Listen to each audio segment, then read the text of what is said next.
আমি একটু আগে ঢাকা থেকে আসছি, তো তোমার ছোট ভাই সে ঢাকা থেকে সেও আসছে। পরে প্রায় 2 ঘন্টা যাবত 1 ঘন্টা আসার পর তারা বসে থাকার পর তার মা আর বোনকে তারা জাগাইছে না, কি হয়েছে এরা নাকি ওষুধ খেয়ে ঘুমায় দেখে তারাকে জাগাইছে না।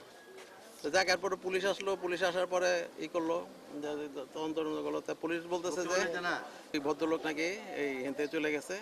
একটা সিসি ক্যামেরা আমাদের আছে, এই সিসি ক্যামেরাতে দেখলাম 8টা 8-এ তাদের বাসাতে একজন লোক ঢুকছে, হেনতে উপরে উঠছে, সে আর বেরোয় নাই। আবার সে 11টা 20 মিনিটে বেরোইছে, আবার 11টা 34 মিনিটে আবার ঢুকছে। অর্থাৎ এটা তাদের পারিবারিক লোক ছিল।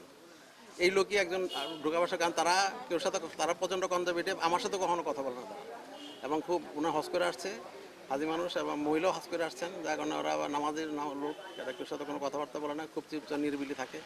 ছেলেমেয়েগুলো খুব ভদ্র, মেয়েটা হচ্ছে কুমিল্লা ভার্সিটিতে পড়ে। তো এখন এই আর কি, এখন তো তখন তো সরকার বলা যাবে না কি হচ্ছে ব্যাপার। এ দূরে জানছি, সবাই এসে দূরে জানছে, আমিও ওখানেই জানছি।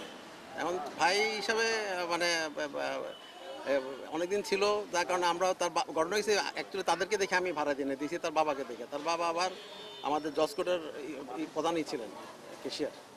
তো উনি মারা গেছেন, নুর ইসলাম সাহেব, গত অক্টোবরে।